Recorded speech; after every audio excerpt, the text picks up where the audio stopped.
Hello, thank you so much for joining in. It's another day. Thank you so much for hopping in. It's a pleasure. If you don't know me, my name is Ransom. I'm a medical student here in Nigeria. I'm studying medical radiography, and apart from my medical studies, I'm also a professional medical writer. And today is an amazing session. All med talks with our doctor here, all the way from the US. Hey, doctor, could you introduce yourself? Hi, my name is Amruti Borad, and I am a family physician, and I coach medical students and physicians like myself in terms of preventing and treating burnout, and also going through all the different transitions that you would as a medical professional, and trying to figure out ways to practice medicine in a fulfilling way. And I'm so glad to be here and have a very interesting discussion with Ransom today. So thank you for having me. Yeah, you're welcome. So today is a different discussion, ladies and gentlemen. We're going to be talking about something specific today.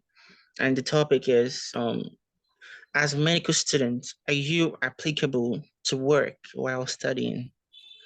How do you feel about that topic, doctor? um, yes, I mean my first thought, of course, is no. If you are a medical student, you should not be working, and the reason is because if anybody who knows anything about medical education or has been through it themselves, being a medical student is a full-time job. There's a high volume of information, a short period of time, and it almost feels impossible to fit a job into your schedule, another job, right?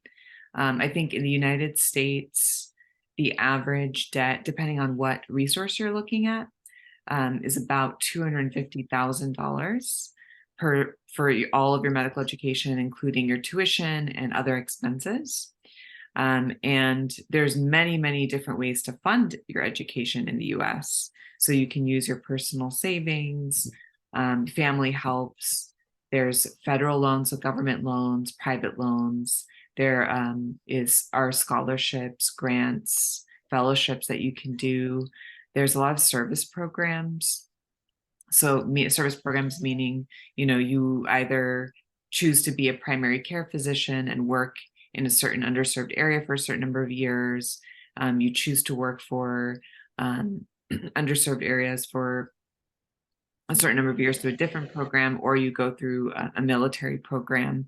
So essentially, there's just so many ways to fund your education in the United States that I think most medical students do not work. And in fact, I was looking for some statistics and data on, the percentage of US medical students that have a part-time job, or in some cases a full-time job. And I really couldn't find anything. And I think that's not surprising because of the ability to fund your education in so many different ways. And you kind of just accept the fact that, okay, this is a positive debt that I'm going to have and I'll pay for it later.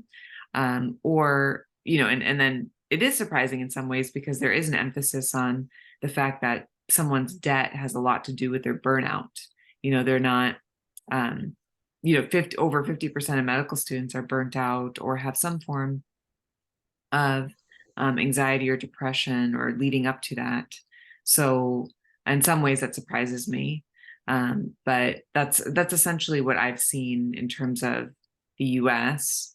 And I'm wondering, what your take is in terms of Nigeria, because from what I've looked at, the average cost for all of your medical education, because you're going through like per year, it seemed to be about like 350 to 500,000 nairas, which if you actually look at the 7 years of education that people in Nigeria go through, that amounts to like, I think 2.4 million nairas, which when I convert it to US dollars, it was about $3,000 to $4,000.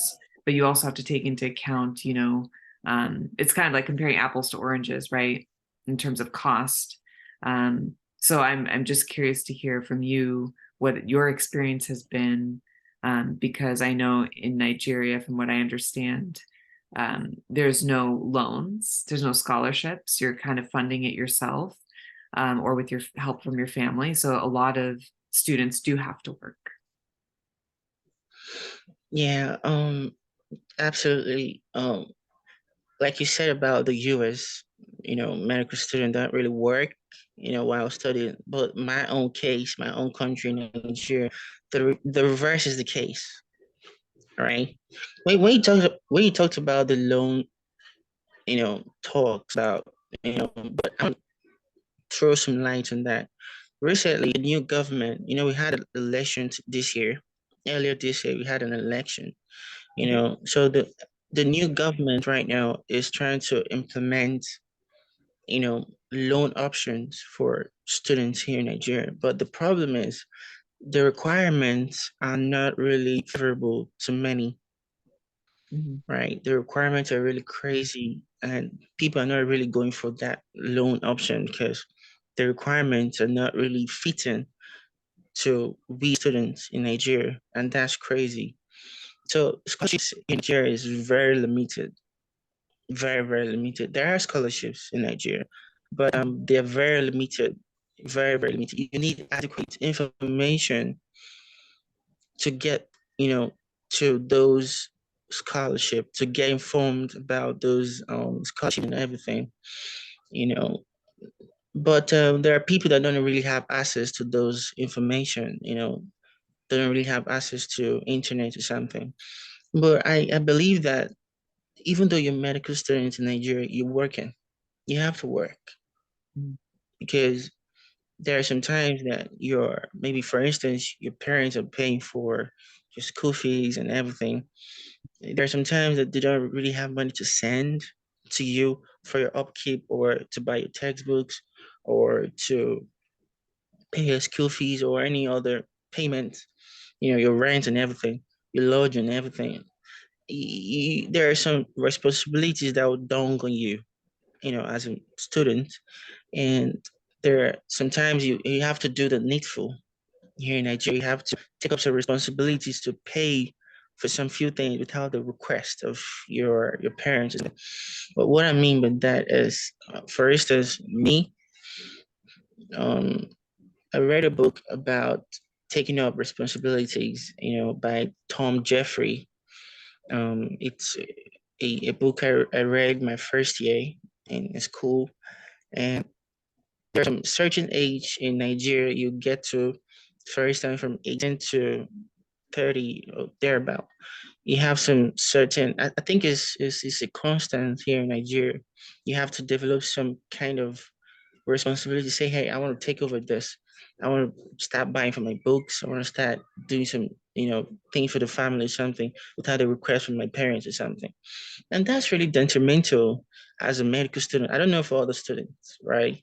You know, like if you're studying all the courses like mathematics or statistics, these courses are very amazing, but they don't really have that tight schedule as a medical courses, related courses. You know, being a medical writer, like you said, is a full-time job. And also for me as a medical writer, adding that skill or services I offer as a medical writer is it's kind of like very stressing. It's really stressing because there is no backup. There's no backup. Assuming you have a backup, I think the stress will be eased sometimes. What I mean by that is environment. Our culture don't really accept that you don't have to work while in school. Even you have to learn a skill while in school because of the job situation. Because hey, in Nigeria, we don't really have, you know, job opportunities, variant to many graduates right now. Many graduates are unemployed. Many graduates are looking for job since even though they're done with school. Mhm. So that mentality, you know, has incurred in us that for us to pass the words of university, you have to learn something. If you're studying, for instance, if you're studying mathematics, you have to learn a skill, how to barb hair, how to make soap, how to, start up your own business or something.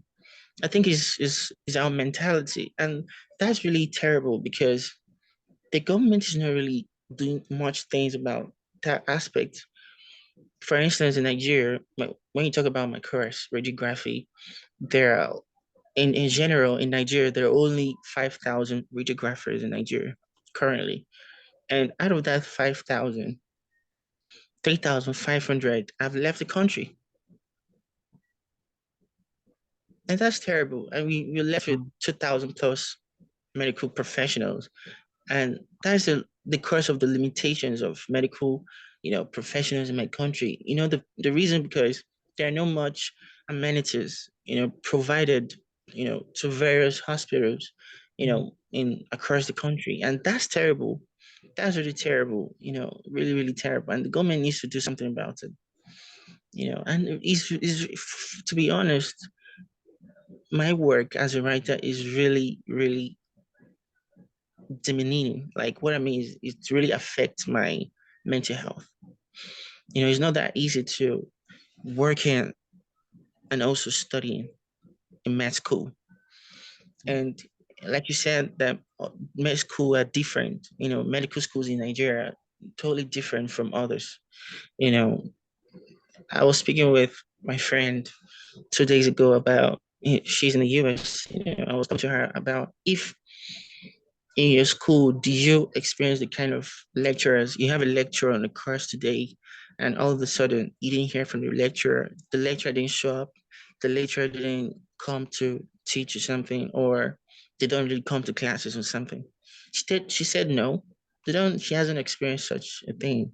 Mm. She's doing nursing in University of Maryland, and her name is Victoria. She's my secondary school classmate. And that really dawns on me because in my school, their lectures are really lackadaisical about taking lectures. They don't really teach. They don't really do the necessary things for the students to get something. And medical courses require a lot of teachings for you to really grab the tenses. What I mean by that is, let's take for example anatomy. Anatomy is a very, very broad course, you know, and if you don't have a quality lecturer or a quality professor that is teaching on that course for you, I think you'll be lost because you can't say you want to read by yourself. It's good to read, but it's better to read with guidance from your upper seniors, like the lecturers or the Yeah. professors or whatever. But the reverse is the case. And that's really terrible. I really want to create more awareness to people to really look into this matter, because Yeah. it's because of the unemployment rates in Nigeria. That's why the major reason why people are really working while in school, even though they're medical students. Or I read online a person that he's a medical student and also doing almost kind of four businesses, running four businesses under him Wow. even while studying as a medical student. Here in Nigeria, is all things are possible in Nigeria. You can do 30 things at a time just to sustain yourself. And it's really, really crazy. It's really crazy. And the healthcare system, the educational system in Nigeria is really not acceptable, to be honest. But nevertheless, we keep moving, I keep doing what I'm doing because I have some restrictions in my environment, some drawbacks in my environment. But the books I've read in the past says that if when you know that you're strong is when you're faced with a lot of challenges. That was a neurosurgeon that wrote that book.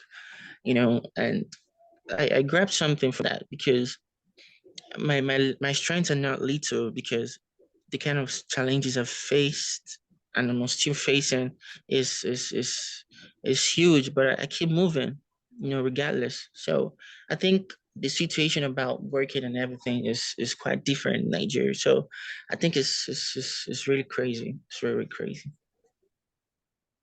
Yeah, I mean, it's interesting because when you're like in your own environment, we're in the US and we're just used to things in a certain way. You don't think about, you're not always like aware, or you don't think about, well, how is it in other countries, right? We talk a lot about burnout just in the United States, but there's I think there's like 9 million doctors worldwide. What's going on with everybody else.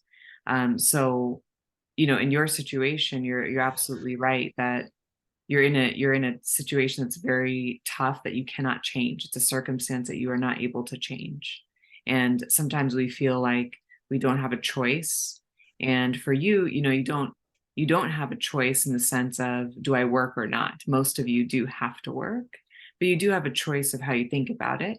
And that's kind of what you're alluding to, is that you've read these books and you're basically grasping from these books that you're reading that you need to have the right mindset, right? In order to not just survive. You don't want to just survive, but that's where it starts. You want to be able to thrive in this environment. And culture has a lot to do with that. You mentioned that, when you're turn 18, there's this feeling like in your culture that, okay, now it's time for you to take responsibility of something, doing different things. And that might not always be the case in other cultures. And so that's another layer on top of this, right? Is that there's an expectation that you're going to have to do something else in addition to everything you're already doing. So, in this situation, it is thinking about, okay, I have this circumstance. How do I want to actually think about this? And everybody's going to think about it differently, right? And we're trying to get to the point where you're thinking about it in a way that serves you, and allows you to thrive in your life. So for you, it might be, this has given me the opportunity to be a medical writer and really, put my voice out there, make people aware of, the situation that is occurring right now. And hopefully, that not only inspires other people to get out there and voice their opinion and share, but slowly, one person can make a difference, right? It's just that 1% every day that you're leading to, you're not only improving yourself, but your system. And, yes, the government, I'm glad that there are at least some scholarship opportunities out there. Yes, they've implemented a loan program, but it's not feasible for most people. Like, it's not worth it for most people, or they don't qualify um, for most people, which hopefully that will change with time. I'm sure there are reasons for them to do it that way. But yes, it is a system-wide issue, and then culturally. But again, really trying to figure out, okay, how am I going to help make this work in my favor, right? How is this going to mold me into a person that can handle these challenges, essentially? And that's exactly what you're doing. And so for the way I think about it is, like, the first thing is you have to accept that this is your circumstance, right? And how am I going to choose to think about the fact that I am a medical student that's studying full time, but I have to work to make ends meet, right? So just accepting that circumstance, and how are you going to choose to think about it? That's the first step to that. And that's way easier said than done, and that can take time. But that part of it is really important.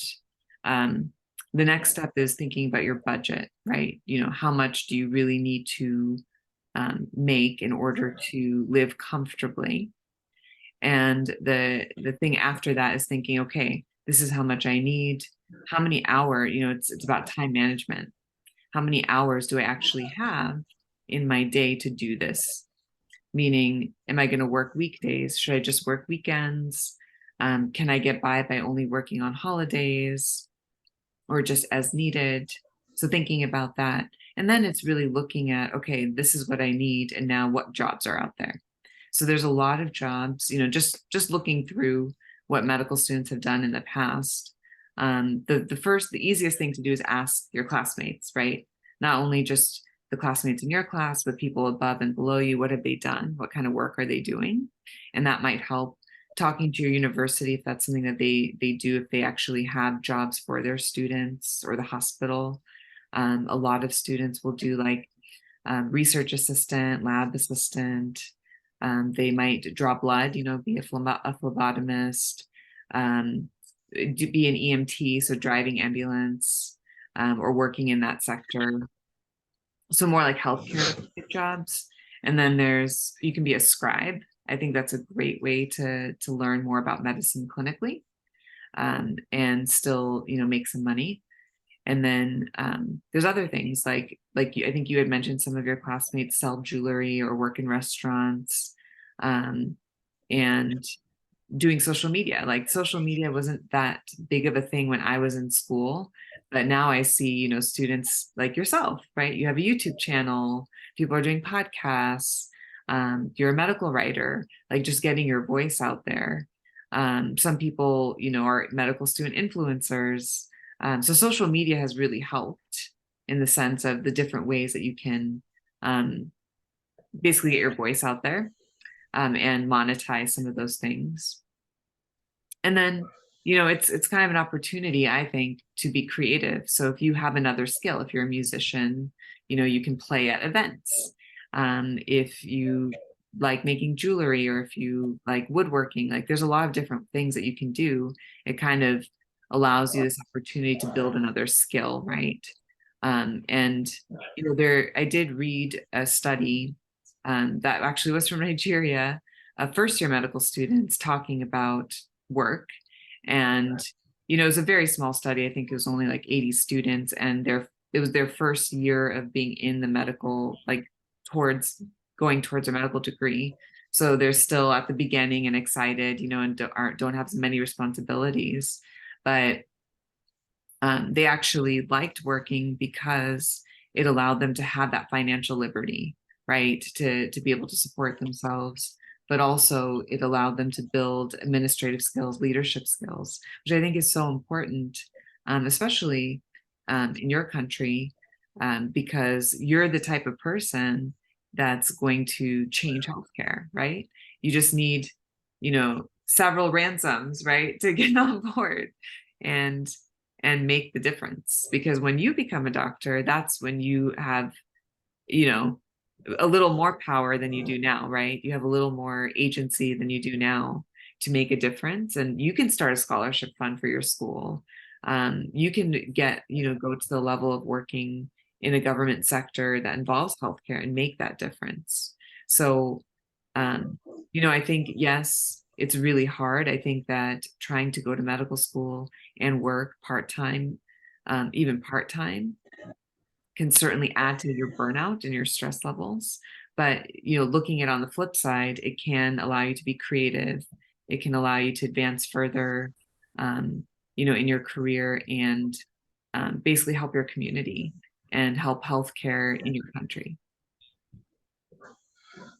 Absolutely, absolutely. Ooh, that was so deep. That was so deep. That was so deep. I believe that all the medical students here in Nigeria, once I share this video, I believe that they will really grab something from this and at least learn one or two things off from this video.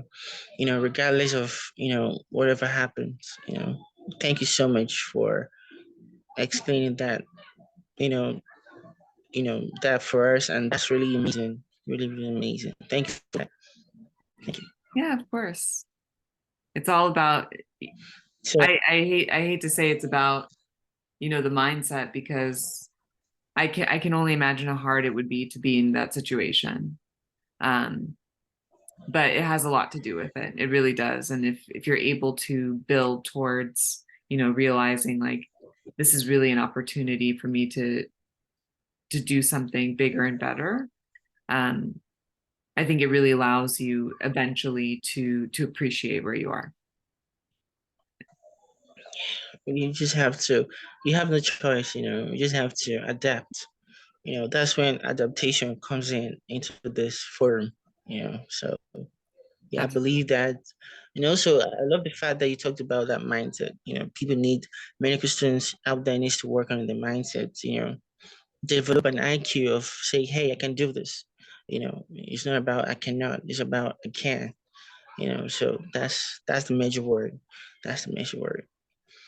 So, doctor, do you have any other tips you want to share before we round up the session? Yeah, I think the only thing I would say, and I think we've talked about this in the past, is if you are a student, um, really getting onto one social media platform. it doesn't matter which one it is. I do recommend LinkedIn. Ransom, you're on LinkedIn because it's a professional network, but really learning how to use social media to bring awareness to your situation and to build a community of people who understand what you're going through or want to help with what you're going through, and being able to communicate with people, right? So it's really about bringing awareness, building a community, getting your name out there, and being you just never know where it's going to take you, right? Yeah, I would absolutely. have never met you, right, if you weren't on LinkedIn. And I think we've had some really good discussions, and you've had great discussions with a lot of other people. So Yeah. that's something that I would advise is, picking one social media platform and using it in a way that brings awareness and builds community. I think that's really important. Very, very important. Very, very important. Thank you so much, Dr. Brad. So, oh, this is spiritual. The session is really, really spiritual. Very, very spiritual. But I believe that this will go a long. We have to, you know, tag the necessary organizations that needs to see this video, so that they can, get to see this video and also have the opportunity to, share to other medical forums or other medical students to see. It's definitely, especially in Africa. African medical students, they need to see this because they need to know that there's some support systems that can, be their spokesman or something that can speak for them. There are most of them that can't really speak for themselves. They need a supporting system to help them, you know, attain their height. So I want to let them know that there are people that are there for them, even though they don't have anybody to be, provided for them or something. So I believe this video definitely do much good than harm, to them. So, Doctor, I'm really happy that you came on board to, do some talkings about this, and I'm really grateful, really, really grateful, really grateful, because I'm gonna share this to my other course mates, and I believe that they would definitely learn from this, and they will really appreciate my work, of creating this website or creating this channel all about med talks, all about things relating to my work as a medical writer, to create more awareness, to attain some meets, So I believe that it will do a great thing out there. Yeah, thank you Thank so you so much.